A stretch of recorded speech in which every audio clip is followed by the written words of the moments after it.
Welcome back to Uncomfortable Truths. I am here with another one of close, dear friends, and I've met through the podcasting game that has been on many of my other shows, Mr. Marlon Randolph. He is a licensed master social worker, right? Yes, ma'am. Okay, yeah. And so I really wanted to have him on because I respect your views. I respect where you come from. I respect everything that you do. And of course, I made the wonderful mistake once again by agreeing to allow someone to interview me. And yeah, so season premiere, Jason Phillips interviewed me on vulnerability, which was rather uncomfortable for me, if I don't say so myself. Great show. And Marlon said, you know what? Because, I always want you on the show. You, Jason, everyone that was on that men's mental wellness show. I just love your mind, where you're coming from. And I really wanted to have you on, trying to figure out when we're going to do it, what we're going to talk about. And of course, I give you the liberty to pick your topic, and you picked it. And he was like, oh, bet, I'm about to interview you. And I was like, and I didn't want to fight you. I wasn't in the mood to fight. So we're going to do a great show today. But before we announce the topic, please, Mr. Randolph, tell everyone who you are and a little bit about you. Sure. My name is Marlon Randolph. I'm a licensed master social worker here living in the Houston area. Have a passion for creativity, a passion for innovation and conversation, just allowing individuals to be their real authentic selves as opposed to a lot of facades and pretending that we have in this current day and age. So definitely see myself as not necessarily a teacher, but a facilitator of conversation. And I know that's the direction you want to go into. You definitely want to, I know your biggest passion, you said, was the youth, catching them when they're young and getting those young men shaped and molded and, giving them what you probably didn't have, what a lot of young men didn't have, especially the young men of color didn't have growing up. Even if you had a father in your home or not, there's always something missing. And I know your passion has always been the youth and, something to do and bring them up and give them a little bit more, I guess, attention that they need, right? Yes, not only the attention factor, but another part that I deem very important is just someone that's going to listen without judgment. I think I feel a lot of times in life we listen to people and their issues, but we're always quick to have a response, or you should do this, you should consider that, as opposed to just being an ear, because maybe that's what they need in that moment, as opposed to someone else who's going to lecture them or provide them with some type of information that they may or may not need in that moment, because they may not be in a position to truly receive it, just depending on where they are in life at that moment. Right. And I think we all can agree, once you get older and you go through struggles and battles and storms and you want someone to talk to, or just someone to talk to, you don't always want the response. You sometimes just want the ear. Definitely. You just want those understanding, and non-judgment is so important, because I think many of us do not share with others because, humans are so judgmental. They haven't been through anything, or, oh, that can't be me. And it's like, that's not fair. And sometimes that judgment and that cold shoulder of listening that some of us do, it makes you shrivel up and think, you know what, I'll keep it to myself. And then now we're festering and we're dying inside because we feel there's no one to turn to. Right. And then it's also those preconceived notions that people have. Right. Especially, I'll just use myself, for example, in this particular instance. It's like me living in Texas now for 6 years. There's a lot of people that I grew up with in the city of New Orleans, where I'm from, that think I made it.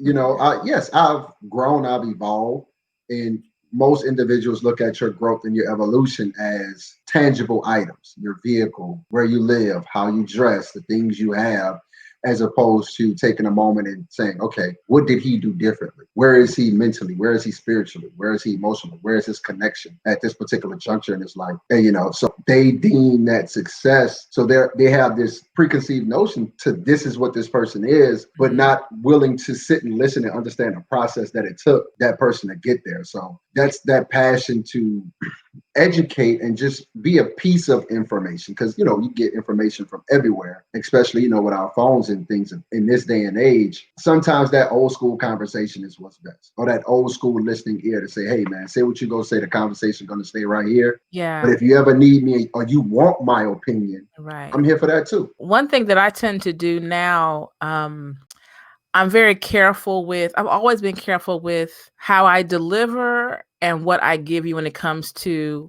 I hate to say advice because I'm not an expert on anything, but just my opinion. And I've always been very quiet. And then if you ask me, I'm going to tell you, right? But now I've gotten to the point where it's like I ask people, okay, I'm here for you. Do you want me to respond, give you my input, or do you just need me to listen? And depending on the level of friendship, it's like, okay, now listen. I love you. There's levels to it, definitely. Do you like the friends I've had for 30 something years, I know they can come talk to me, and they know at the end I'm gonna be like this, hey, are you sure? You go hit them with that, yeah. Yeah, are you sure? Or this morning a friend of ours had a situation, and we had a group text, and she sent her text, and I was like, okay, because I know her, right, for decades, right? I know her, ex hothead, ex like sweet as can be. You look at her, she's sweet as can be, but back in the day, real quick with it. We're all real quick with it, and I'm like, okay, now. Hey, and I said what I had to say in the text, and I also knew she processing. She tried real hard not to curse me out for my opinion. And then when I saw her today, she was like, I told her, I said, I know you were like this. Let me breathe. Let me center myself. Then she was like, thank y'all for your right. 5, 4, 3, 2, 1. Yeah. 1, 2, 3, 4, 5. Right. Because you have to know the audience, and you have to know. And you have to know how to give that. But I think, like you said, it's really about that listening ear we all need. It's not just adults, young kids need that as well. And I commend you for trying to do that type of work. So let's get into it, though. Let me add to that real quick. Okay. Just one thing to that real quick. As you were saying that, this is what popped in my head. When we were kids, we didn't have the opportunity or the ability to say how we felt in our home. Most of us didn't. I'm not going to say all. So true. That's so true. But in a generation that we're in now, number one, they're heavily opinionated. And I believe they're more emotional. Their emotions are more visible compared to our generation, or generation prior to the one that's here now. And I believe all parents, grandparents should adjust their parenting styles to the generation of children that you have. Because your child's opinion and perspective, it's what's going to help mold them and also help them in making conscious decisions. Yeah. So just wanted to add that little snippet. As you said, it just popped in my mind. And I totally agree with you. So before you, I think it's rightfully so, because you're so excited. You're so excited to do this. So without further ado, please let everyone know what today's uncomfortable truth topic will be today. So, good people, today's topic is broken relationships. Broken relationships. And when I say broken relationships, we're not going to define it just in one section of relationships. So it's not just going to be about lovers, ex-lovers. It's family, friends, colleagues, co-workers, associates, and everything in between. So yeah, let's get it. So before we can actually get into the topic, we must first define it, right? Okay. So how do you define a broken relationship? Like, what is that? What does that mean? For me, a broken relationship is a relationship in every category that you're talking of, right? Speaking of, that there is no mending. The bridge has burned. All traces are gone. I know things can be broken and healed, but there's always that scar. To me, when it's broken, it's broken. And either you have to rebuild to get real, put my glasses on. I think if you do try to go back down that road again, you have to rebuild a totally new relationship. There's no way to build off of the one that has passed. So broken may not always, in my opinion, mean, and this is a new opinion for me in 2020. Okay. Because when it's broken and done, Erlene is waiting to exhale, burn the car, walk away. I'm done with it. That's me. I'm not violent, but I'm saying when I'm done with something, I'm done with it. I'm done. When and there's levels to the doneness. And it's not even only, for me, we all have different reasons why things are over with. Right. And for me, there's certain things that I'm like, I'm done, but I also know that always can't be the case. So it needs to be, if there's a second chance given, I know I cannot build off of what used to be, because clearly that wasn't even it. So if we want to try to build another relationship, we're going to have to build from a brand new, hey, how you doing? My name is, you know what I mean? Okay. Okay. Broken is broken though. Like broken is, there's no mending. That relationship is done. Typically, that's my answer. But you're learning differently in 2020. Right? I know. Well, I mean, that's what I heard you say. I'm trying. Okay. I am an old woman, and I am set in my ways. I'm hard-headed. And I am a firm believer in, when someone has hurt you, they will hurt you again. Okay. Depending on where you place them in your life. The first time you get hurt by them, man, shame on you. The second time, man, it's shame on you. It's shame on me. You know what I mean? And there's some things, until I see a difference in who you are and what you do and how you roll. Yeah. So I heard you say something in reference to the shame on you, shame on me. So when you're broken, when that relationship becomes broken and you allow that person back in, are you expecting that person to hurt you in the same way? Because you said the way they come back in your life may be different. You may place them in a different place, like on a different tier. The thing is, I don't let people back in. So it's new for me to do that right now. Okay.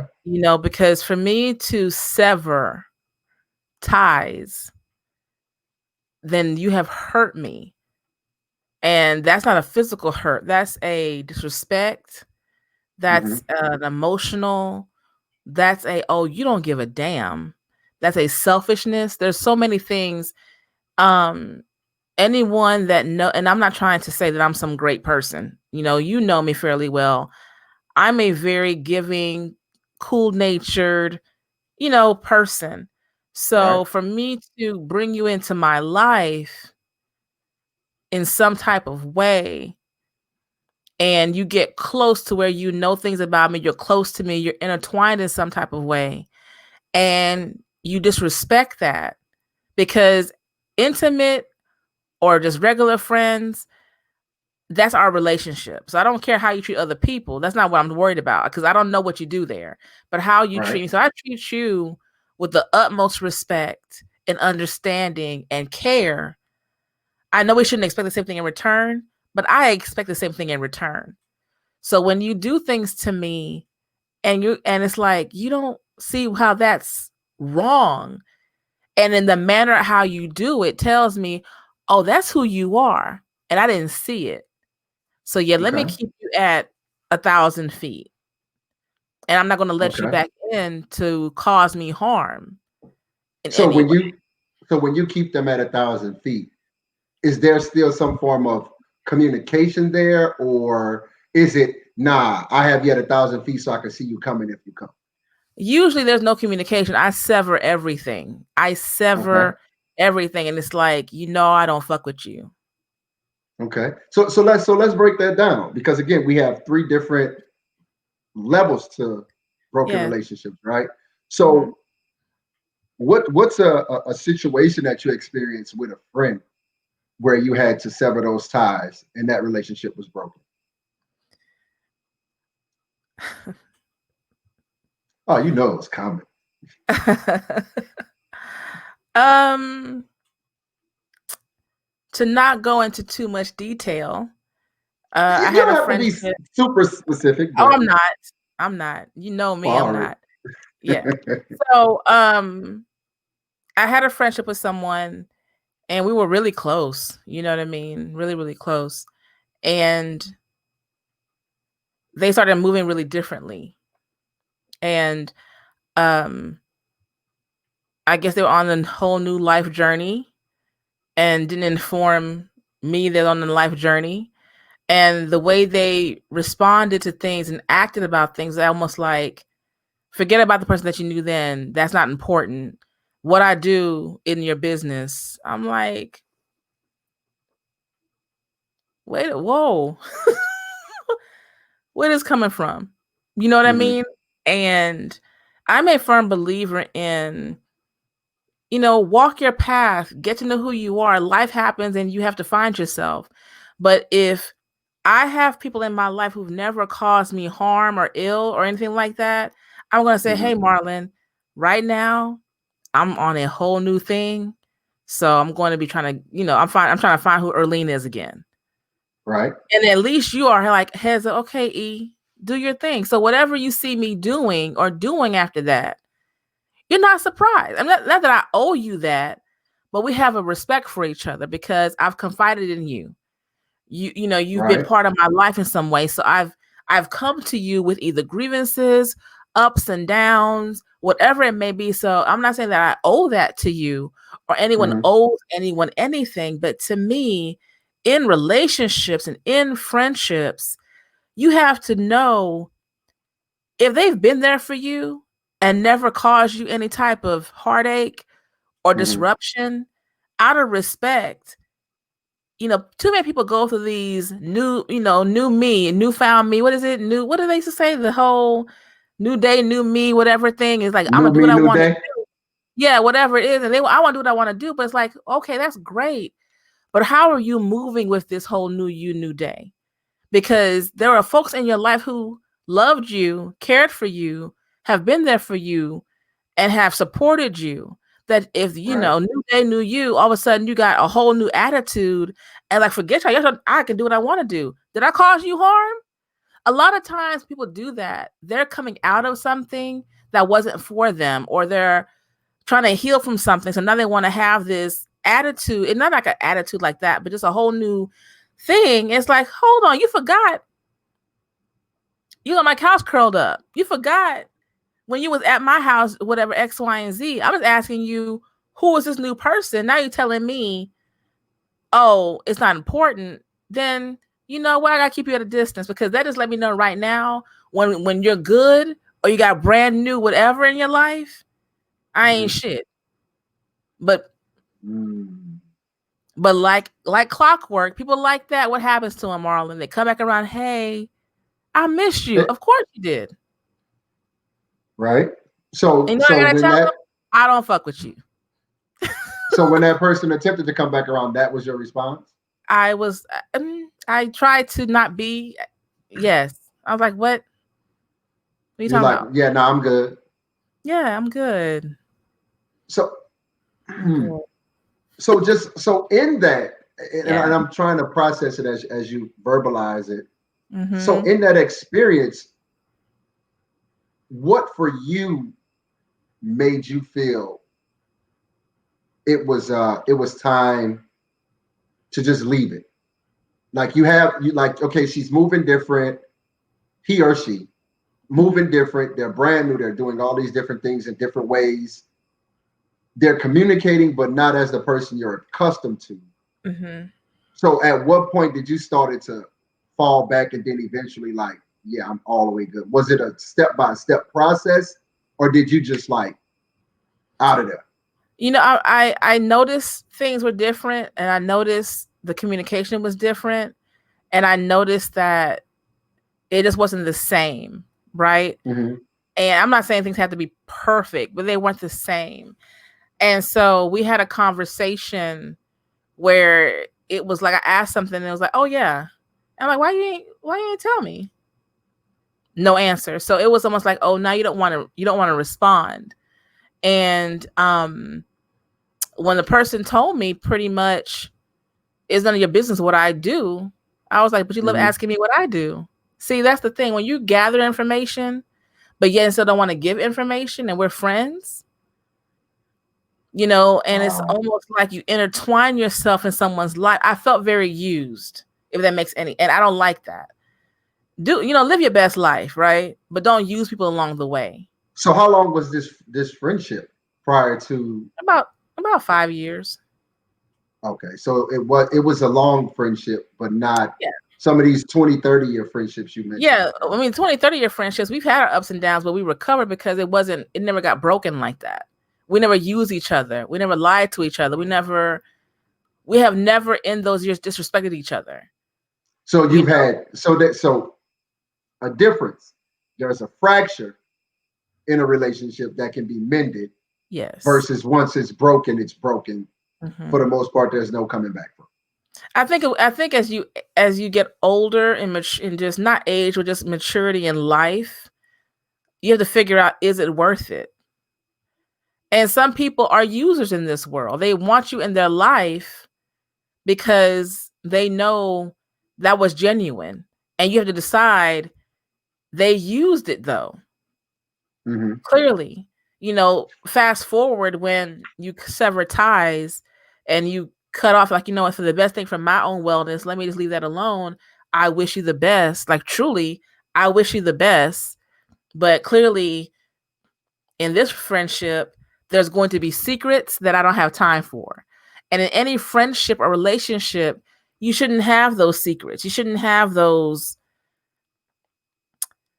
hidden things. It shouldn't be one-sided, and I don't call many people my friend often. I don't let people in my life often. So when Erlene does that and you disrespect that union, and this is not intimate, this is just any union of a friendship, I have to sever. You talk about me, it's like, oh, okay, I ain't got time for that. Because there's the way people tend to roll these days with friendships, you have folks who are just so catty with each other and just, how that your friend, you talking about them, and it's just, so it's not really friendship. My friends, we're friends. If that's what it is, that's what it is. So, you fast forward and the person, hey, I just realized everybody not a friend. I could have fucking told you that. You know what I mean? But that's not, and I'm not trying to make it sound like, let me be clear. I'm not saying I'm the best person in the world and I'm just this great. That's not what I'm saying. For me to break the relationship, to cut ties, I have to now say what is best for my own mental wellness. And if being this person's friends mean they're going to suck the friendship out of me and never give me the same in return, then I have to cut ties. Understandable. So, so in that, after that friendship was broken, did it hinder you from creating new friendships or building relationships with new people because of those type of experiences? No, because I made sure a very long time ago, I figured out who Erlene is. Okay. And I figured out a long time ago the root of my personality, how it was formed, and those certain type of issues we all have when it comes to either mom or dad or siblings. I tried really hard to figure those things out a long time ago, and seeing other people have those issues and never address them, and you see them not being able to form any relationships with anyone because of it, or the unhealthy side of the relationships, I've always been the kind of person that says, I don't want that to be me. Right. It's not a good look. I don't want that to be me.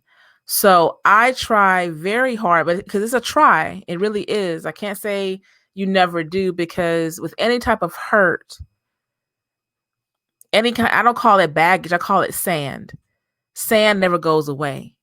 You can vacuum that car, you can vacuum those mats, you can wash those bathing suits, but that mat, like, oh, where that sand come from? Everything, it always seems to reappear. Something makes it reappear. So I try really hard to recognize where things come from with me and how it's implanted in me, and saying, hey, that person isn't that person, or this situation isn't that situation. So don't read into it that way, because if I did that, I would walk around here negative and mad all day. Yeah.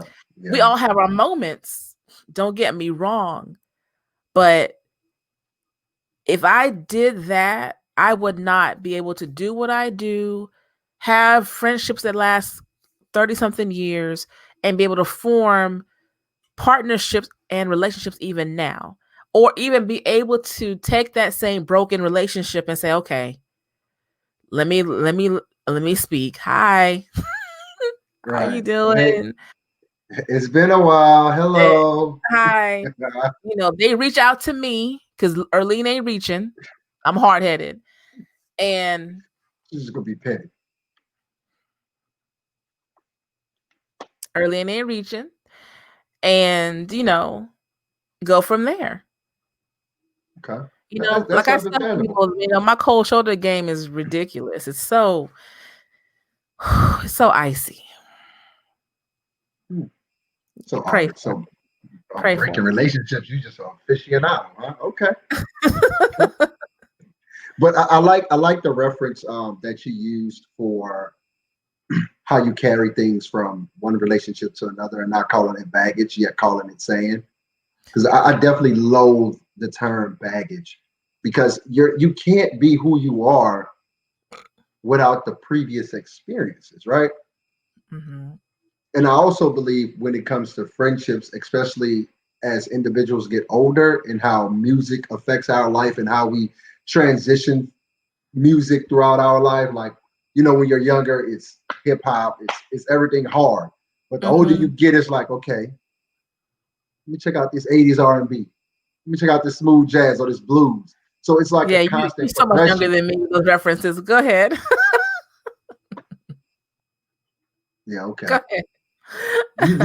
You do realize you said your age on the last episode. I know that. And not this episode, you calling yourself old. Just want to point that out. I always take notes. But I know. It's certain songs, like I was getting at, I think it was Drake, No New Friends. Mm-hmm. And then people cling to those type of songs, but remain in those broken relationships and the friendships, and the aspect of what we're speaking now. And it's like, okay, if I'm like really living this song of No New Friends, I'm gonna have to deal with and manage the relationships with these current friends that may not be beneficial to my lifestyle. No. And see, for me, the biggest thing is this, and we talked about this in the last episode that I had, just relationships on the whole.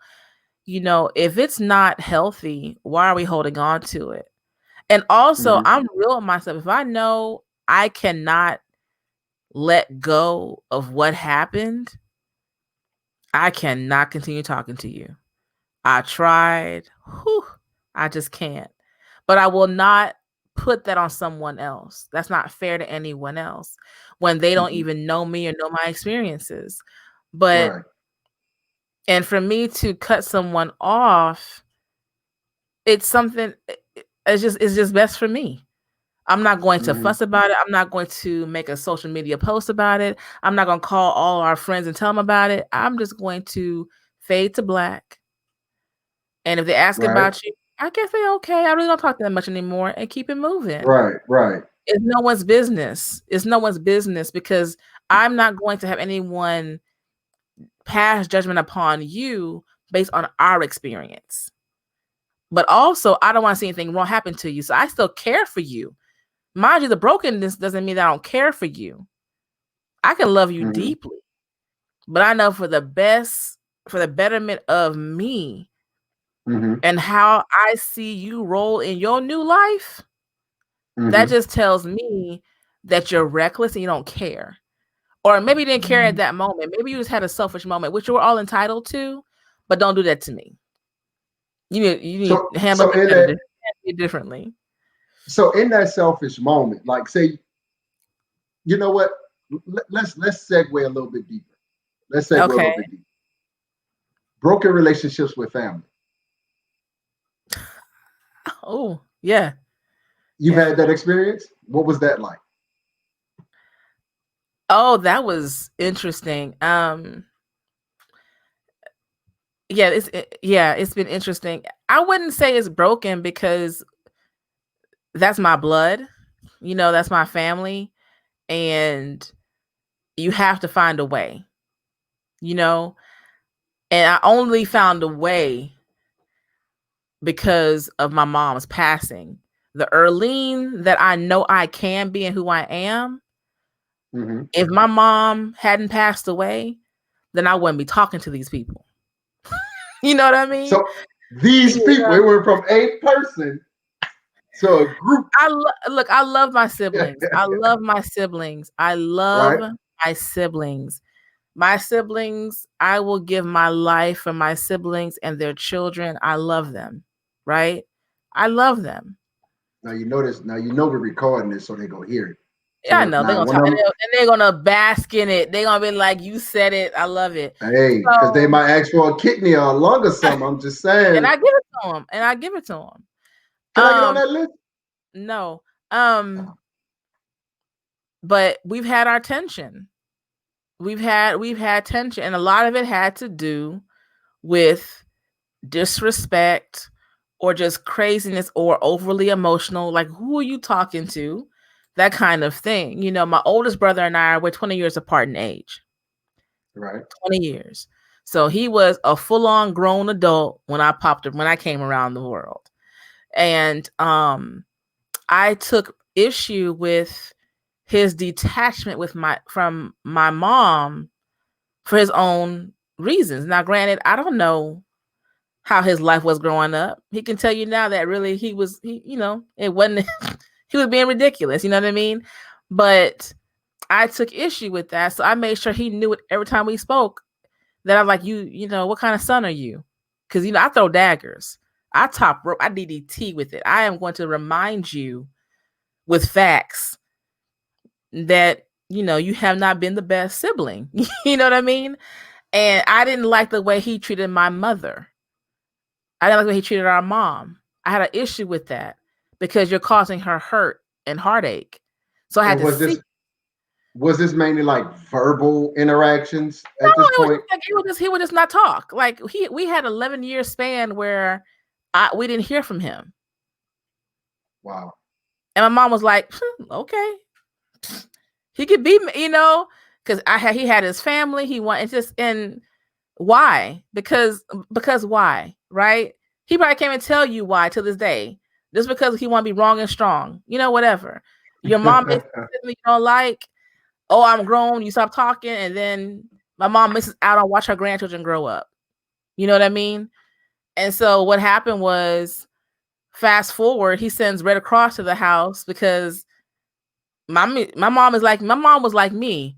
You can ignore me all you want to. I'm not calling you. That's why I'm hard-headed like my mother. I'm not. I've been on this world. I'm living my life. She'll say, I've been here before you. You know what I mean? Oh, so they love to hit you with that one. Right. So they mended it, and then they had the best relationship. You know what I mean? When he started talking to her, she's like, okay. Were we talking again? Oh, all right. Are we back on? And then they talking twice a week, and they had a great relationship. It was beautiful, and I finally stopped giving him a hard time behind it. And him and I are so close to this day. We are so close. And we gained that closeness in my 20s. You know what I mean? So we've had some years. Do you believe that you constantly calling him out on it is maybe in part to why you guys' relationship is the way it is now?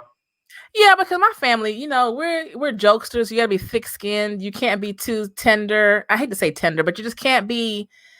You can't let it get to you. You have to roll with it, my family, because we're going to say it. Yeah, we're going to. You got to bob and weave. You got to bob, and we may say it sarcastically, jokingly, but it's some facts. Like, oh, you know who I am now, huh? Oh, okay. You know what I mean? But we mended it, and I had to, because when they mended it, I mended it with him. When mommy was good, okay, well, I'm good. I'm going to still let you know. He can tell you to this day, oh yeah, my sister gave me a hard time. Hard time. Were you the only one giving him that hard time? Yeah. Or was it like a combination? Or were y'all hitting him like y'all double teaming? No, so it was just mainly you. Just mainly me. My sister's really like, oh my God, I love my brother. And I'm like, I love him, but whatever. You know, because it didn't make sense to me. And it's still, I don't care what he says to this day, it won't make sense to me. Because I'm the kind of person is like, what did she do to you? You understand circumstances, what she do to you. You know what I mean? So, and then my sister and I have had a real rough relationship up until probably into my 20s, because we're 7 years apart. And so she had her rebellious years, and I didn't like it because she gave my mom a hard time. My mom and dad had heartache and frustration with her. And I'm like, I think a lot has to do with disrespect. Like, it's not really what you're doing to me, it's what you're doing to those who I love and care for. Right. And so her and I would go back and forth. But our last big thing happened after my mom passed away, at a family thing. We were doing some stuff with the family at her house.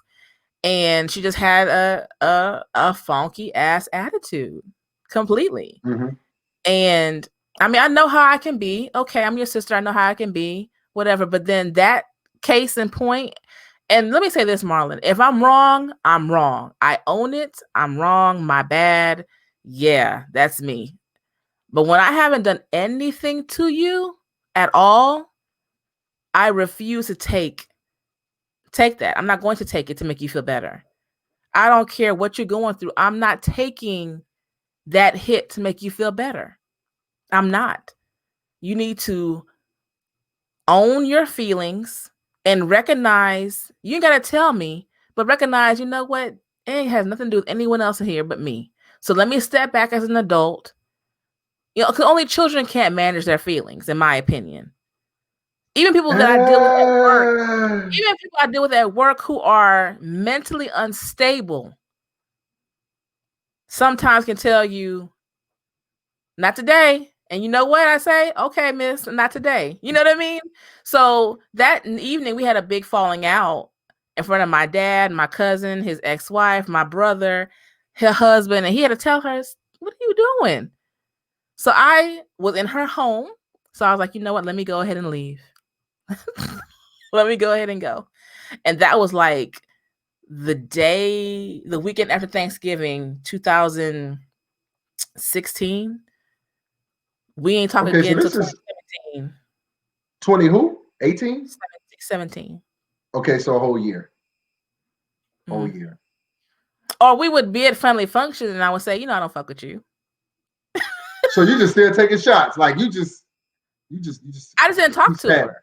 Because what she did to me, this is so funny. So what she did to me was, we had a falling out, which was really ridiculous. And honestly, I mean, they will even tell you, Earlene didn't do anything. Terry was just on some bipolar. No, she was just on her OCD control freakness, right?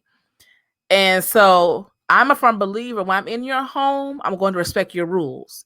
So what I will do, I will leave your home. So I was leaving, and I don't like unsincere apologies. I don't believe you should force anyone to say sorry in the moment when they don't mean it. Even kids, let them apologize when they truly mean it. You know what I mean? So I was leaving, and then she was like, I'm sorry, sister. I'm like, I I'm leaving, so let me go. I love you, but let me go, because that was just out of it wasn't a call for. So her husband come talk to me, and I said, listen, I love you. That's your wife. You're going to advocate for her, but that's my sister. I've known her a lot longer. That may be your wife. That's your family now, because I know how it works, but that's my sister. So nothing you can say to me is going to make it any different. So let me leave. Because that right there, disrespect, and y'all never correct her. Y'all never do. So what I'm going to do, because I'm always the bad guy. Listen, let me go. I literally just wrote that down on my pad. Whether I'm the bad guy? So I'm always the bad guy. Bad guy, instigator. Let me go. Let me leave. So and she wanted to apologize. I said, I don't want to hear your apology. I said, I don't accept it. I don't have to. Right. Because it's not for me, it's for you. So you can feel better. I don't like apologies. Okay. So what was the time frame? So the time frame with your sister was a year. About 2016 to 2000, over a year. Right, but just calendar year. Yeah. So the 11-year time span when your mom and your brother wasn't talking, were you communicating with him on a regular basis? No. So none of you had spoken to him for that entire time. Like, so you, your sister, your mom, your dad, the relationship was just like. I think I want to say there may have been moments in those 11 years. My mom always, for some reason, knew where he, because he was in the Air Force. So he was either in Japan. So we knew. But it was just interesting. It was just interesting. Well, mama will always keep tabs. In some way, but when he sent Red Cross to the house, she told them people, I don't know why you here. My number hasn't never changed, and I've been living here for so long. He know where it closed the door. He know where I stay at. You know where I stay at. My phone number been the same. Door closed. Well, definitely sound like my grandma. But it took a tragedy in his life. Nothing, a loss of, I want to say, someone on his my sister-in-law's side of the family that made him realize, let me get myself together. And she would be the one telling him for the longest, but he's hard-headed like me. We're all hard-headed. All of us. My two brothers, my sister and I were hard-headed. We do not budge. We shall not pass. Okay. So she was telling him for the longest, like, reach out, talk to, but he, but I love him. He was standing on his own principles, right or wrong. But I love my siblings. I've had a falling out probably with each one of them in some way, that one way. So ridiculous though. And each time Tony and I have never fallen out. It was whatever him and mom was going through. And that's the thing too, is like, I was the youngest, so I was so much younger than my siblings. I almost felt like I was the only child in a way, seeing all these things go on. And my other brother Donahue didn't really cause anything like that. He was real big on, I'm not bringing no problems to my front door. My parents ain't gonna have no issues with me. I'm not doing that. Whatever I do, you never gonna know or see it, kind of thing, right? So he was like, I never bring it here. And he's the second born. Yeah. So he was like, y'all not going to see or hear, even though he told mommy everything. Mommy knew everything he did. He was like, you're not going to see it though. You're not going to see it. See, so I like that, brother. See, that's the beauty of the second borns. We have so much pressure. We just have to be sneaky at an early age. You got to know how to move. So he went to the military as well. So it was just whatever it is. I mean, I've had my issues with family. But it's all family stuff. You know what I mean? It's sibling stuff. It's family stuff. And we mend it. You know what I mean? At the end of the day, we're going to mend it. Right now, my cousin and I aren't really speaking because he hard-headed too. And I'm like, I didn't do anything to you. I love you. So I'm here. Your children are my God babies. So whatever. So do you? So just like comparing. Person. So, man, I ain't say that, but it definitely sounds. Yeah, I'm joking. But it definitely sounds that you're more lenient and more willing to be compassionate towards your family when those relationships appear to be broken versus a friend?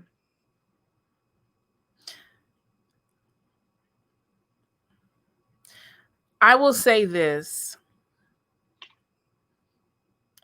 I have leniency with my family. One, because that's my family.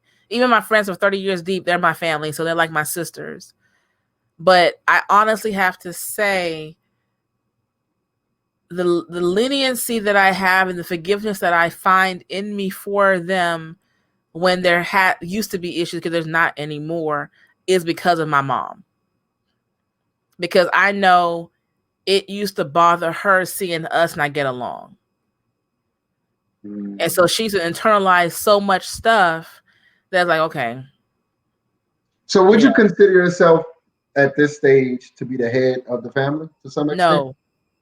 No. Ain't no head. My dad doesn't want to be the head. He's like, y'all real grown, y'all old, y'all on your own. But it's always like that. Those one or two family members who's always going to make sure everyone is still getting together, still communicating. There's safe spaces between you guys. The good thing is we communicate now. We talk more than we ever have before since our mom passed away, because we know that she would want that, and because, one lives in Georgia. My sister and the three of us live in Texas, but, they're married. They have their kids. They're living life. We live in life. My dad's in California, but we do communicate. You would think when we get together, we've never been apart, because we talk, we check on each other, we support each other. I try to make sure my niece and nephew, the youngest ones, the two older ones, they're in their 30s. And I check on them on regular. Hey, my nephew's just like me. He's an introvert. We call each other once in a while. Hey, auntie, I love you too. We're a type of family. We don't have to talk every day. Right. But when we're together. And you can never tell that there's been separation or space. You know what I mean? So our dynamic is different. It's hard for anyone to really understand. The love runs deep, and I will always give them grace because of my mother. I will always give them grace. So she instilled that in you directly and indirectly, clearly. On all of us, yeah. On all of us. Absolutely. Yeah. Okay. Because deep down, she'll be mad if we didn't talk. I feel she'll probably haunt me or something. I don't know. I'm just saying, I can already see, like she'll probably be like, better. Yeah, I mean, looking over my shoulder, man.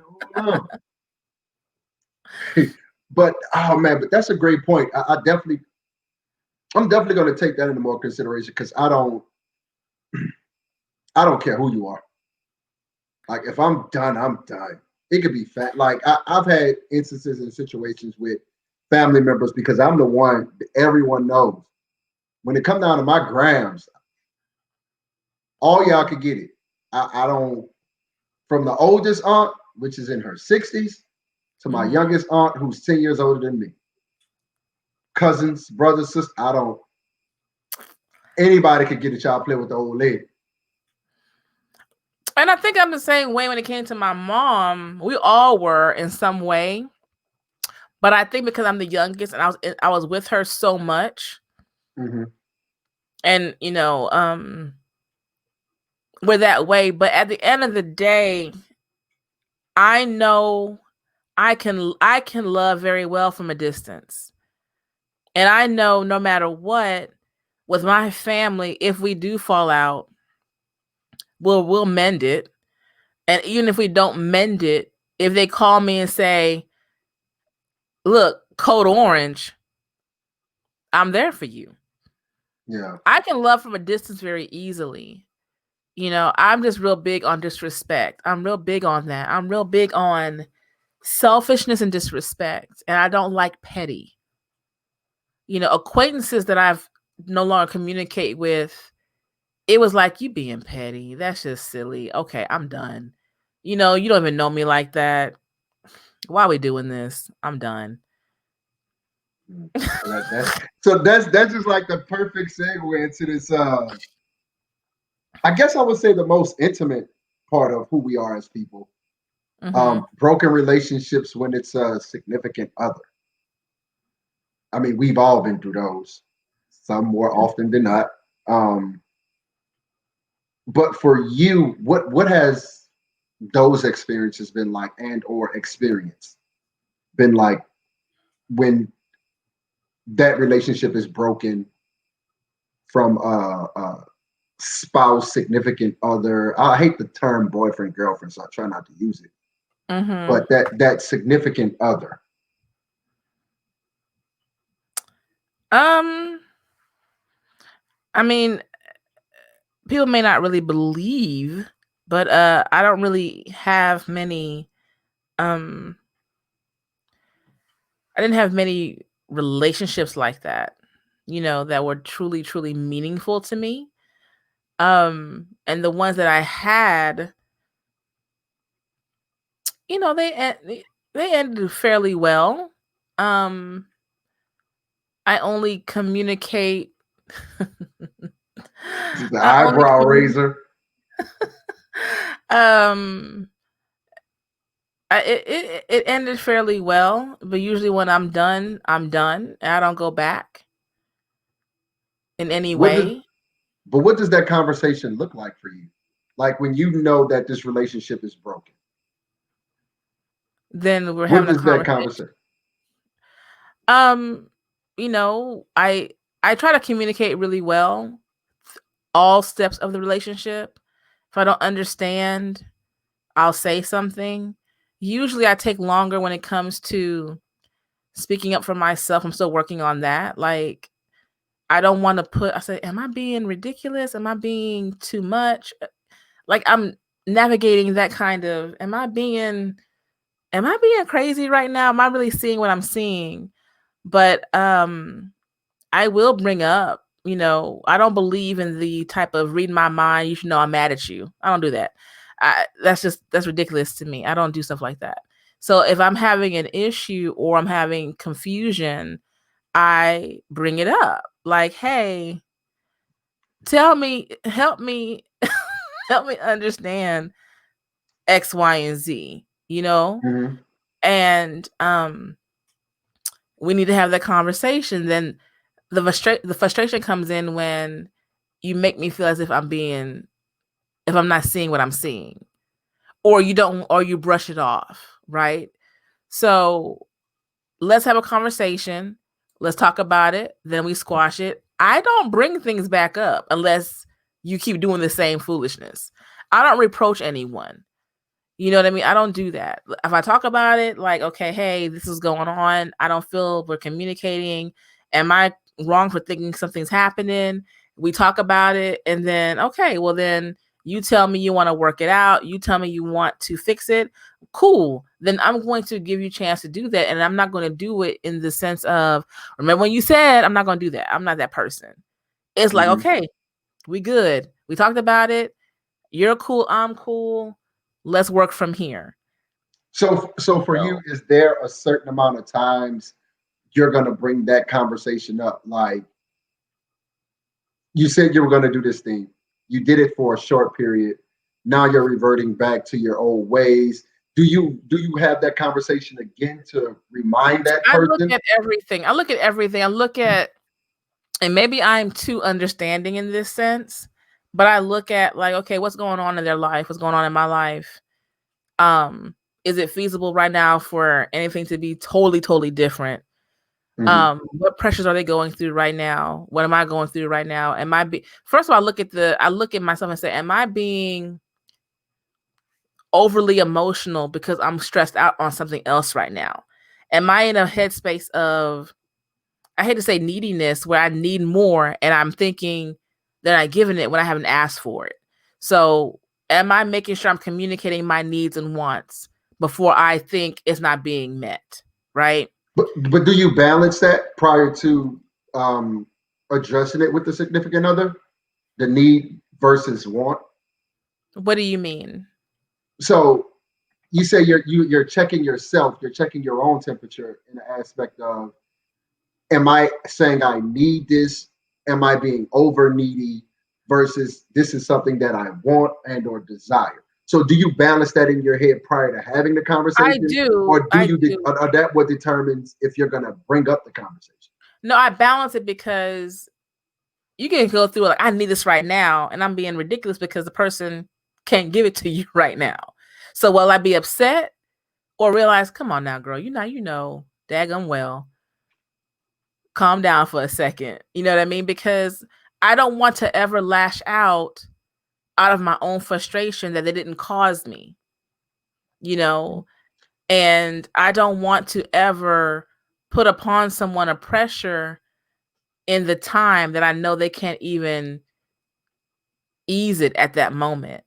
You know what I mean? Like, example, if you know right now we're together and the bills and the lights about to get cut off and the man got to work 4 jobs, why would I tell you I need more time with you?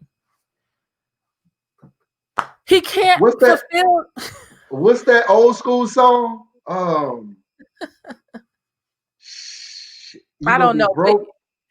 But I'm just saying that, and that's a crazy example. But I'm saying is like what I'm asking for. Let's be real. What's happening right now in our life, your life and my life, to where it's like I'm not trying to put my needs aside, but is what you're about to ask for making sense in the moment in time, right? I had a hard day at work today. My day was stressful. It was a stressful morning. How dare I lash out saying I need you, and you know daggone well the person can't be there for you right now. On the flip of that is this: if you care about me and you know I'm battling right now, at least offer when you can to be there for those needs. So that's where the issue come in for me with people, where it's like I'm always offering myself, like, hey, if you need me, I'm here. I got you. Right. And I got you, but yet still do you got me? Is it there? Or the feeling of reciprocation? Yes. Okay. So how has this current situation we're in feel like only in the United States of this pandemic, and now we're well into what, month 7 of the pandemic? Yeah. Yes, we're well into month 7 for us. How has the pandemic has the pandemic broken in the relationships?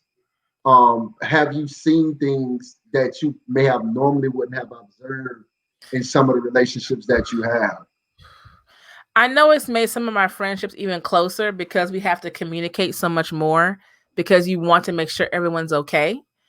I will say in relationships that I severed ties with, I have been more open to communicating because you never know what tomorrow's going to bring. And at the end of the day, if someone's checking on you, be well enough and be nice enough to say, "Oh, I'm good. I'm okay. How are you doing?" You know what I mean? Because when you have a genuine care for someone, no matter broken or not, if someone's going to check on you, it's okay to say, "I'm good. How are you doing?" Doesn't mean you how you doing this?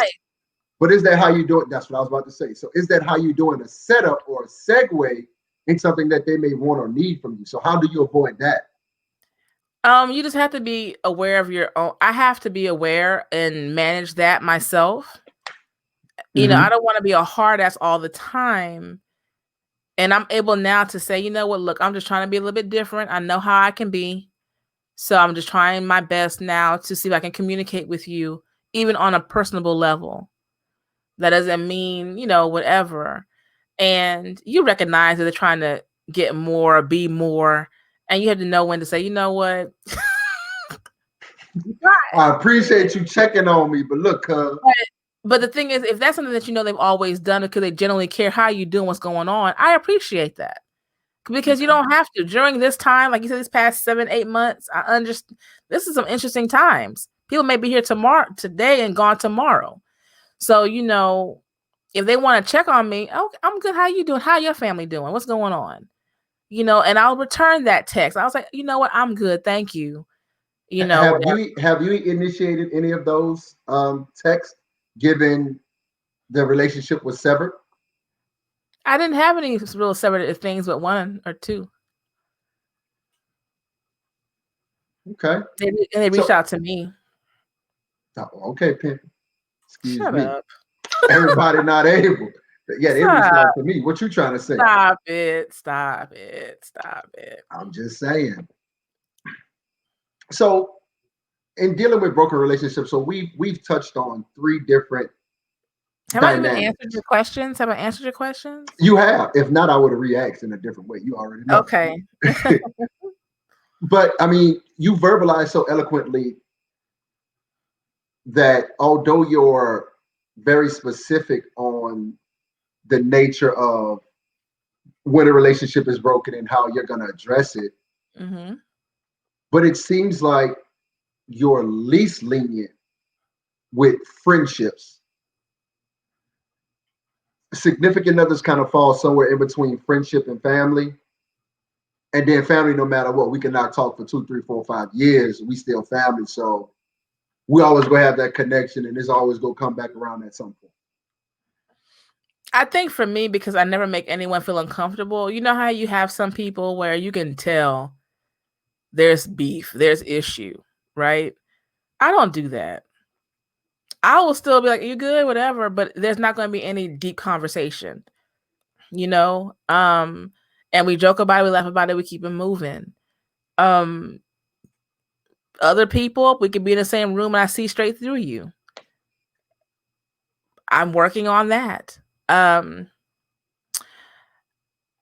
When it comes to intimate relationships, I've become very cautious. So I don't really intertwine them often to where people are like, where'd that person go? What's happening? Right. So I don't do that often. So when I do, and we have to sever, I'm like, I've brought you into my life, you know, and I've added you, I folded you into my life, and it's the shit you do. You know what I mean?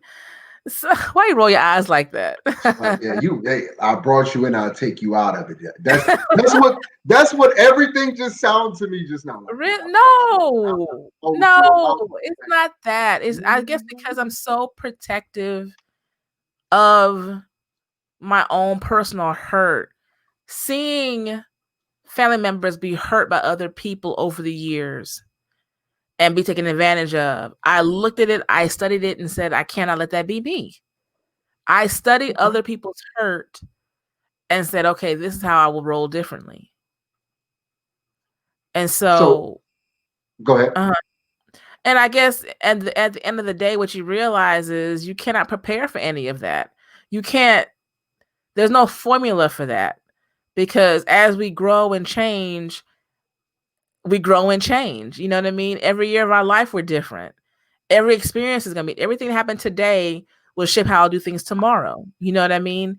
And what you go through, I can't say I can mimic what's going to be happen to me. You know, there's some situations I said I don't want to be in. I don't want to be that person. I don't want to be that. So you try to navigate that. But at the end of the day, I'm real protective over my reputation, because that was a big thing. I ain't about to embarrass I have little kids who look up to me that I have to, look up, and I don't want them ever wondering, what did auntie do? What's going on? And, Brandon, I'm going to live my life, but I'm real mindful of what they see, what they hear, how I react. I want to make sure they see me always be, give myself grace and give others grace in how I do things. Or like knowing you can be upset, but you got to be ignorant with it. You don't have to be this with it.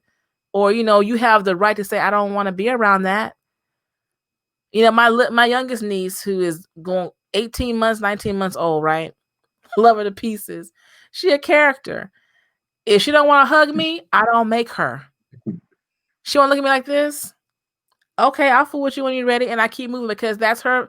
That's how she feels. That's how she'll come around eventually. Yeah, she'll come around, and when she's ready, she'll come around. She'll bring me some raisins, or she'll come grab my phone, and I'm like, "Oh, now you know me. That's cute, whatever." But I never force, because I don't force anyone, so don't force me. So that's the thing with me, is like, I don't force you, don't force me. So if I pull away, don't force me. Okay. Don't do that.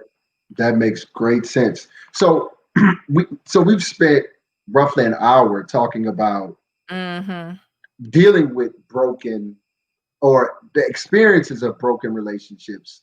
How have you healed? What have you done to heal after a broken relationship? Like, what Are are we some of ever the really things that healed though? I think you have to heal to an extent to move forward? That's that sand. Nope.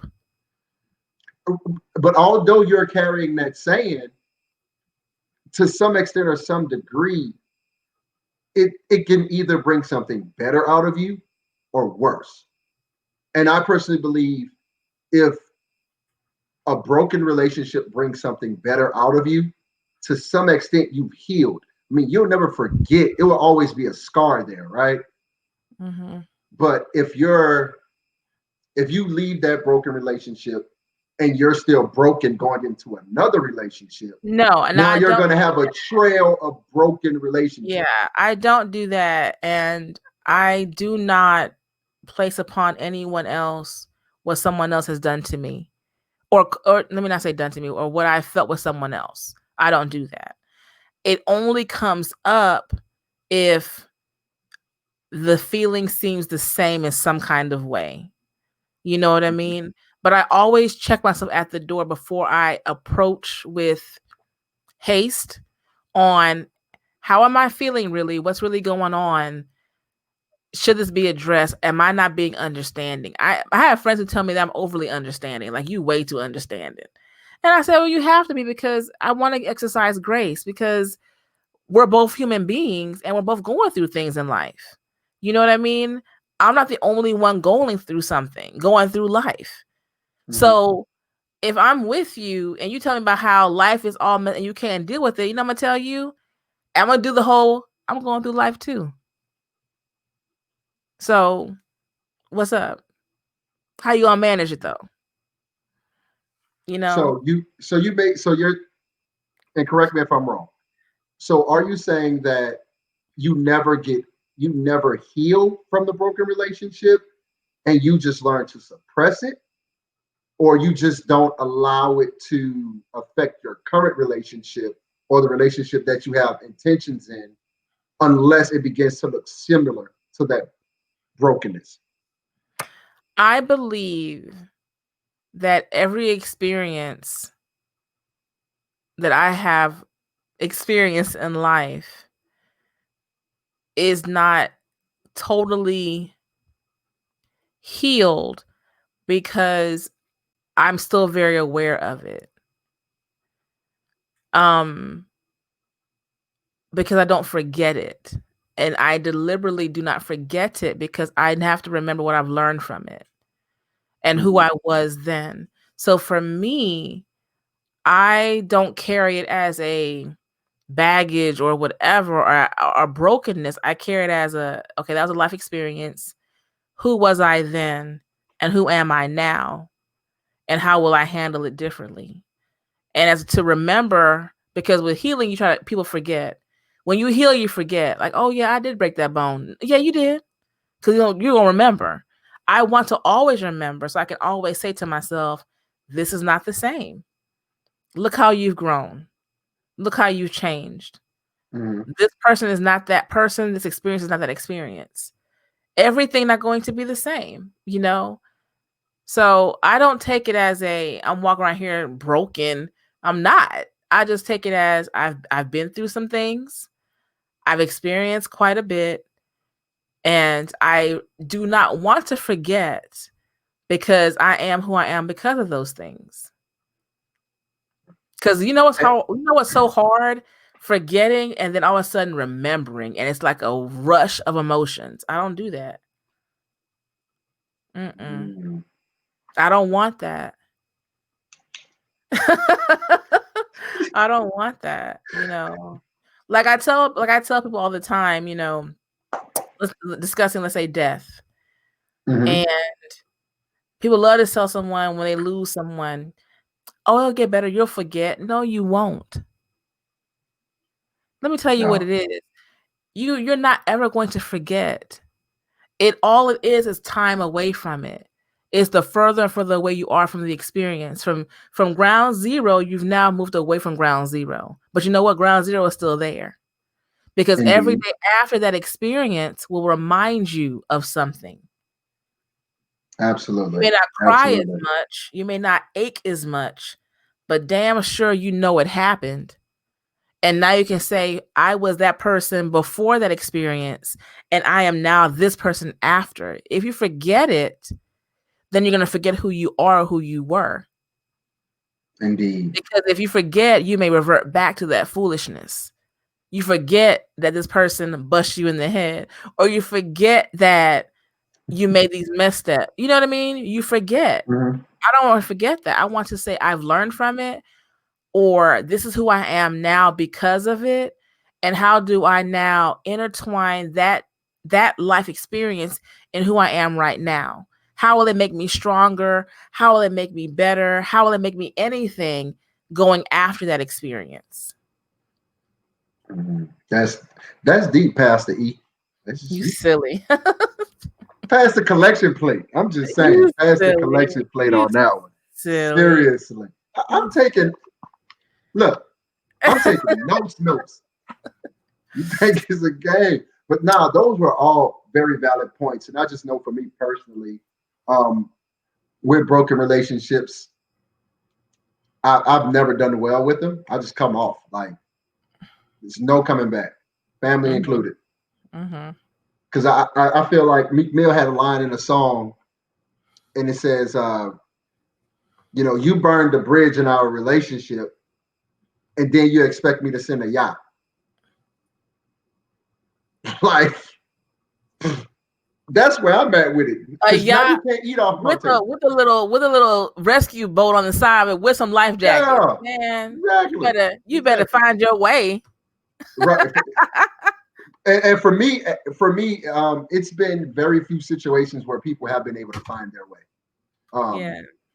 Because I'm very short when it comes to relationships. Because if I trust you, and once that trust is broken in many ways, you can't come back from me. And I honestly can say that that's not something I'm working on. Like, that's not something I'm willing to work on, because when it's worked for you for so long, and you sit down and then you look back at those individuals that you chose to cut off, or who cut themselves off based on things that they did, and you like, good move. Like, so for me, I haven't had that situation yet to say, maybe I should have rethought that. Like, I haven't had that moment. So for me, as of right now, it's gonna be what it is. And you know what? I have to honestly say, I have to honestly say this. Every relationship that has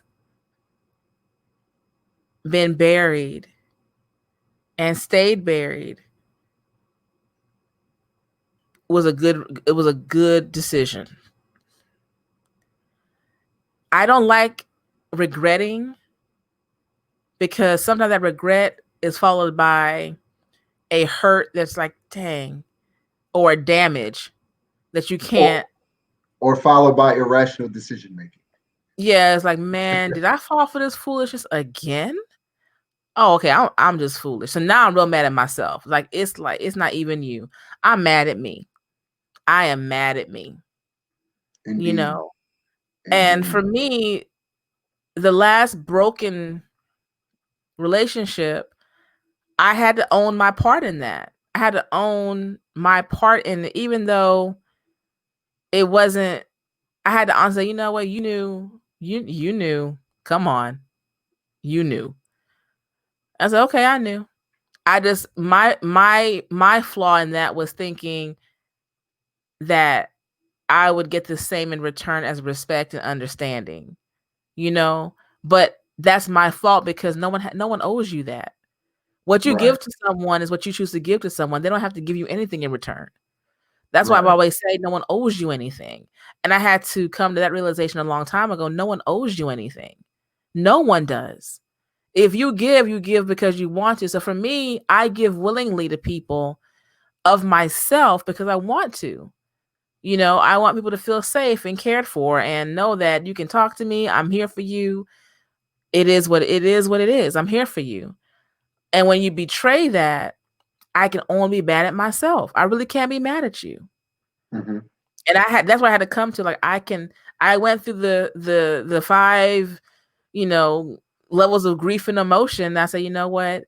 I gave willingly and knowingly. And so I can only fault me. So right now, just don't do it again. Be real mindful of what you do because it's your fault.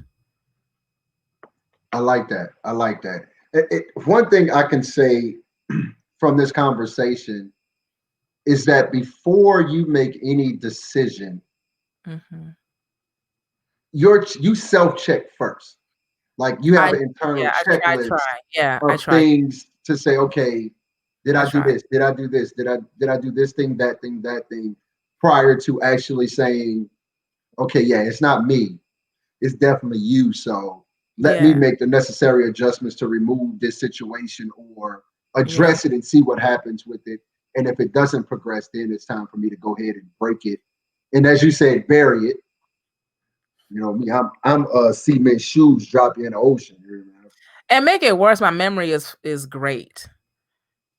I don't have don't people hate? Don't they hate when you have a good memory? And this is the thing, I don't screenshot. I don't do that kind of stuff. I mean, yeah, and jokingly, I mean, like, hey, you made this, you know, but my memory is good. I'm like, no, no. Yeah. And one thing about me, you're not going to place blame on me for something that I did not do. Indeed. And for me, I line it out like, aren't I X, Y, and Z? And didn't I? Yeah. I said, oh, okay. So explain to me, blah, blah, blah. Okay. Man, man, you dropping gems on it. You dropping gems. You have to be an adult about things. And it's not even about age. It's all about self-awareness. I've taken time to figure out who Erlene is. You know, so that's why it's really hard for me. And you have little kids who know who they are better than adults sometimes. You know, I deal with people in my job who come in that building who are truly mentally fractured, who handle themselves better than those who are not. You see what I'm saying? And they can tell you, not right now, miss. Okay. And you know what I do? Not right now. I'm not pushing that button. Not right now. You know, raise your hand. What's up? I'm pushing the button. But I've taken time. I've taken time to get to know who I am. And with that, no one, I could put my hand in fire with this. No one who knows me, there's not a person that knows Erlene, who knows me, can say I have ever placed upon them my grief, my sadness, my emotions, my frustration, and taking it out on them. I don't do that. I check myself at the door because I know. Was there a progression? Happening. You've never done that, or was there a progression till you got to this point? Never done it. When you see a lot, and you see a lot of people, and when you see a lot of personalities, and you see people who survive off of other people's emotions, or they need other people's emotions to feel validated, and all those things, it makes you. To me, it made me very self-aware. You know, and maybe with that, I put myself back a little bit, but that's just who I am. Self-awareness and accountability. That's what I've heard you say throughout the entirety of us talking tonight. Mm-hmm. Self-awareness and accountability. Mm-hmm. So listen, people. The keys to broken relationships is self-awareness and accountability. Don't forget it. Oh, that's what you think? Self-awareness, accountability. Okay. Literally, and as I'm listening to you, because there's broken relationships that I know I was the cause of, and then there's broken relationships. Of course, I'm like, let me remove myself from this situation.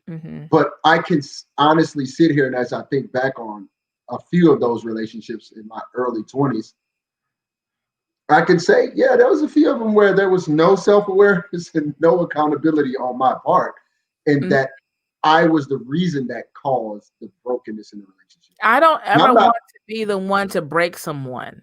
And what I mean by that is that's why I'm very clear on, I like clarity on relationships. Whatever it is and whatever you want, tell me. I'm the person you can tell me what you really want. What are you really wanting from this? Be it intimate or whatever. What do you really want from this?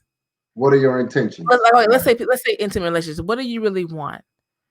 Say what you want and trust and believe. When it comes to Erlene, I'll roll with it or tell you, what, that's not what I want, but thank you. And we can still be cool. I'm that person. I'm not the one. And I understand when it comes to men and women, there's a difference, and men are leery on how we react. I understand that. I do. I get it. Because we are different in how we process things, how we take things, how we release things. We're different. At the end of the day, and that form of rejection is very different. And whatever it may be, but I'm not so arrogant in how I carry myself to assume I'm everybody's cup of tea or whatever it may be. But also I'm that person who I can take your honesty. And when it comes to those kind of relationships, I am really cautious in how I handle them. So for me, if I'm not interested in you, I'm not going to string anything along in any form of fashion, because you could never say, well, man, no, she didn't. Because one, I'm not going to play with you like that, because I know we all handle things differently and we lash out differently or we don't. And I don't want to be the cause of breaking you or bending you to where the next person doesn't get the best of who you are. I don't want to play with anyone that way. So I don't play with anyone that way. And that's how I handle things. I don't play favoritism at work with my employees. I don't play favoritism with friendships. Granted, within your friendships, there are some that you talk to more than others or whatever it is, but the love is the same. You know what I mean? And I give everyone the same respect they give me. They can come to me with anything. Like I said, my door's open. But I don't play. If I'm telling you this is what I want, I'm not playing with that. So with me, in my being naive about, if I don't play with you, don't play with me, I expect that. Don't play with me. Because when it comes to us, and I'm like this, don't put me in the same categories as everyone else. Don't lump me. I'm Erlene. So if you know Erlene and how Erlene rolls, treat me as I treat you. Be honest with me. I can take that, because you know what? Provide me with the transparency I provide you with. Exactly, because I'm not going to be the one of like, but why? No. Okay, because I'm going to give you a good detailed reason why you owe me the same. You should give me the same. So I don't play with people. So that's why I try really hard. I don't leave anything broken. When I walk away, no one can say when I've walked away, they can tell you, I don't know why she left me. Yeah, you do. You do. Because I gave you plenty of reason. And I'm not going to opportunity to correct. I'm not ghosting you. I'm not. No, you know why. So don't do that. You know what I mean? In friendships, okay, well, this is what happened. So I just cut ties. Was I wrong? If I was, we can fix it or whatever. But I'm still going to keep you at arm's length on some things. I am a firm believer when people show you who they are, trust and believe that. Yes, sir. Because I'm gonna show you exactly who I am. Yeah. No, that is me agreeing fully with that statement. Yeah. This is, man. This is so much to unpack. I can't wait to watch it again, because this has been like, I've just been like a student in class taking notes. You wanted to interview me. I don't want to come across. I don't know how this may be taken. I don't know how this is going to be taken. I don't know. I just hope people take it as it's my heart, not, I don't know. I'm not sure how this is being taken, because I know I said some things that can be, if you're not in the open mindset, you take it as a and keep it moving. You know what I mean? So I just hope people take it when they listen to this, listen with judgment gone, be transparent and be honest with yourself. And hopefully they see where I'm trying to come from with it, Just definitely as the interviewer for the first time ever. And I'm proud of you. I can honestly say that just throughout as you were responding to each question, in the back of my head, I had to catch myself to re-engage in your response, because I'm like, did I do that before? Did I do that shit? So it's just those, when you're listening to someone and it's a good conversation, you have those moments to where you're like, wait, hold up, that sounds like something I may have done before. Or you're catching yourself, or you're reminding yourself why you decided to leave a broken relationship in order to protect yourself or the people around you. You know what I'm saying? I have no problem being alone for my wellness. And that's the thing a lot of people have to learn. Yeah. You have a lot of people who stay in broken relationships, who are currently in broken relationships, solely because they do not want to be alone. Yeah, I have no problem being alone in my stillness, knowing that I am healthy mentally, because I know where my mind can go when I'm worried and wondering. I know where my mind can go when I've given myself and it's not being returned, or things are different. I feel it. I see it. We all feel it. We all have that ability to feel and see it and sense it. And we already know the answers to those questions that you're questioning yourself about. If you're questioning these things in your brain, you know the answer. It would take a lot for them to tell you, no, you read that wrong. Because sometimes we do.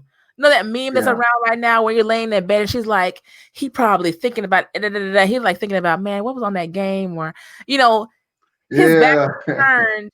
And I don't do that. I don't do the whole, what he really think? I don't do that, because I know life is happening and I totally understand. If you tell me who you are, I have to believe that until you show me different, and I'm telling you who I am. So I don't do the whole, what's going on? I have really good understanding. You know what I mean? I have great understanding about life and what you're going through. And some people may not understand that sometimes.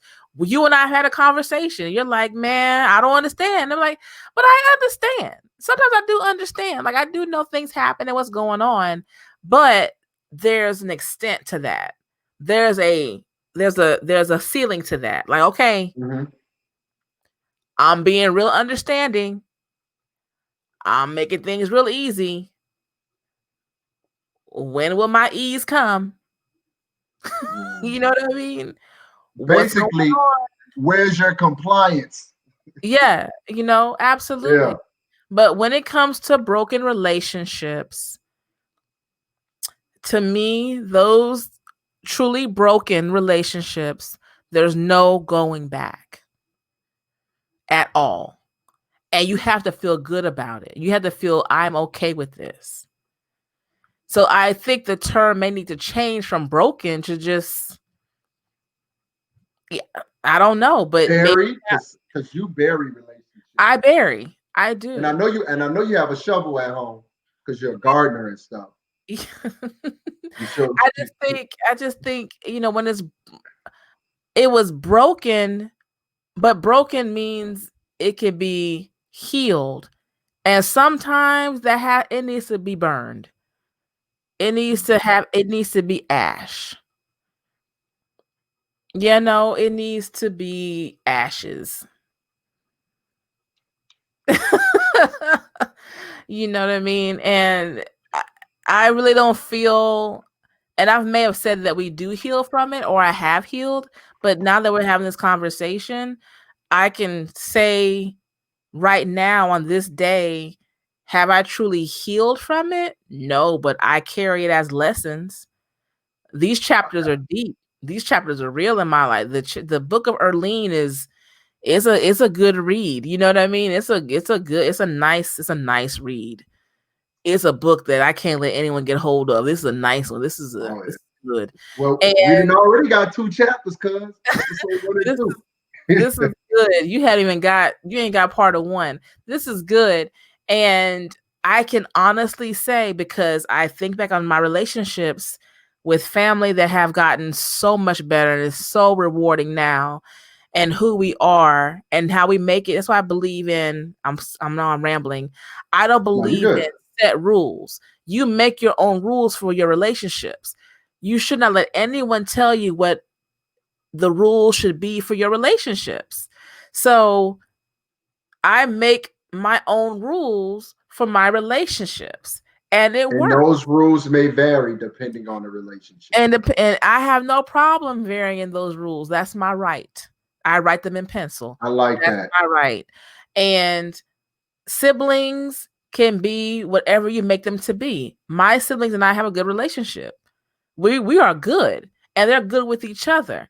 We may not talk every day, but when we do, we talking. You know what I mean? When we get together, there's love because we have our connection to our mom and our dad. We have that, and we remember that. We all know it's not what she would want, because she's the one that's gone. This ain't what she would want. You know what I mean? When it comes to my friends who've been there for me since 5th grade, I know we can not talk for a month, and I can call a phone and say, Code Orange. They may not all get there at the exact same time, but they call each other. Hey, Erlene called. I'm going to get there in 5 minutes. When you coming? I'll be there in 15. Okay, make sure you have X, Y, and Z.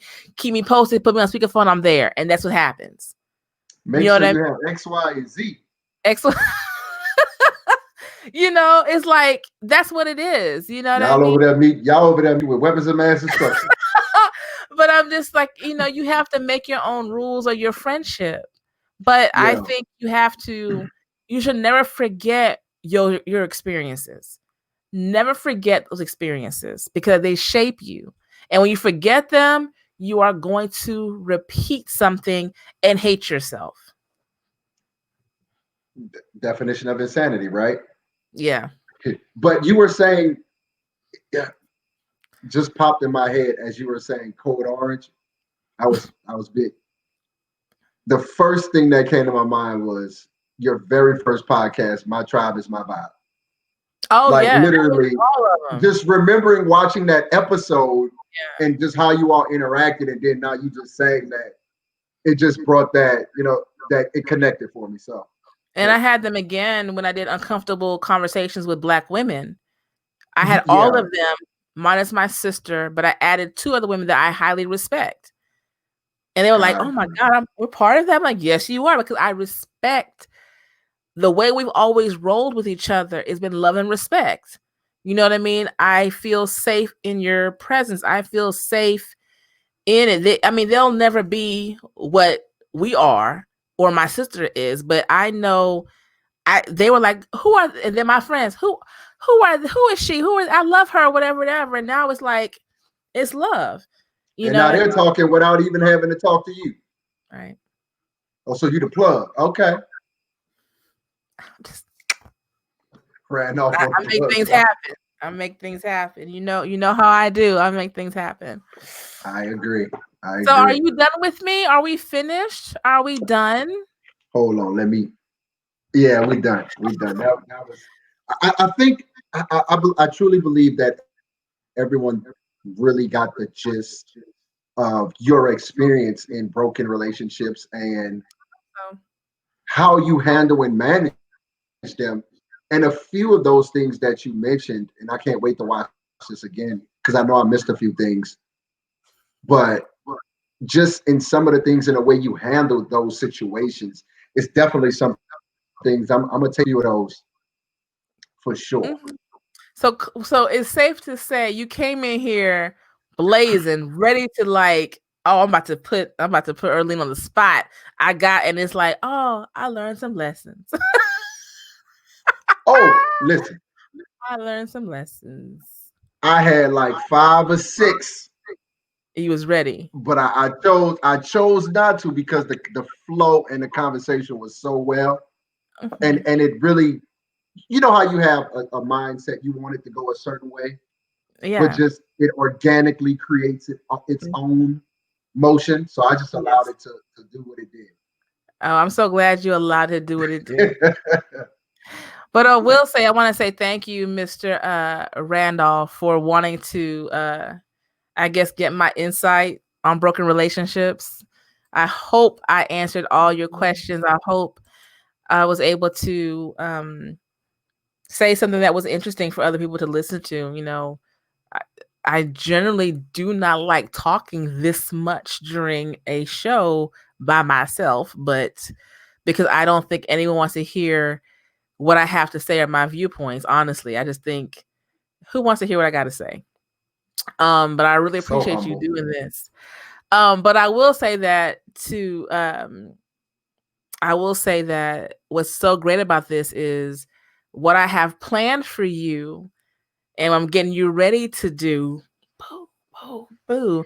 So with Uncomfortable Truths, I am Mr. Randolph will be having a monthly or bi-monthly spotlight where he will be hosting this show by himself with his own chosen guests. Right? Yeah. So that's what's going to happen. That's the thing. So you will be taking the realms of this particular podcast whenever you want. It'll be twice a month, and you'll have your guests, and you'll have it streaming on your social media, and you'll have your topics and your questions and your conversations. And it will not be me sitting here. It'll be Mr. Marlon Randolph doing his thing, bringing out the best in people, getting to know people, and having those conversations, right? Absolutely. I'm just humble for the opportunity, honestly. I just, a long time coming too, though, Huh? It's been a long time coming. We had this conversation well over a year ago. And then, you know what? And when you're ready, you will have your own show. And you know what? I will be here to help you in any way possible. So I'll be here behind the scenes controlling everything for him. But you will definitely be the podcast mentor. I don't know what you're talking about. I believe, because I have a bunch of mentors myself. Trust me, I have people that I need to call probably tonight for some help. But no, I just really want to. I like what you do, and I like what you have to say, and I like your energy. And from the moment you're on the show for Men's Wellness, it was a good vibe and energy, and you've made so many great connections. And I'm thinking you have a voice that needs to be heard, and what you want to do, you have to start doing it. You have to start. This is the springboard. So. Get ready for Mr. Marlon Randolph to be the one you see pop up on these Uncomfortable Truths or Conversations, whatever you want to call it. He's gonna have his little Marlon corner where he comes in here twice a month. He have his guests, and I'm like, look at him go like a proud mama. Look at him go. And then one day you'll look up, he'll have his own podcast doing his own thing. And I had to beg him, like, can you come back on the show, please? I need to see, and he'd be like, we out here multitasking, cuz. Multitasking. We out here multitasking. Absolutely. Well, I want to say thank you, Mr. Randolph, for interviewing me. I felt very comfortable. You didn't do me like Jason did me. Jason had me crying. Man, I'm so mad about it. You made that one was hard to top. Like I still try to top it. I can't top with my own topics. I'm like, that was the best show ever. So I'm like, tough. I'm still trying to top it. I think what's beautiful is that, like, your audience have really got an opportunity to learn more about you, given that they really didn't know about you. I don't like My tribe is my vibe. So I think it was perfect timing, especially given your expansion now. So I don't like it. Man, listen, I didn't see you have 44 places that you streaming from at the bottom of this screen. I don't like it. Hey, I don't like it. I like not being known. I like being Wakanda forever. No, you out here now. You out here now. Out here head first without a law vest, cuz. Anyway, thank you so much. Thank you for everyone tuning in. Until next time.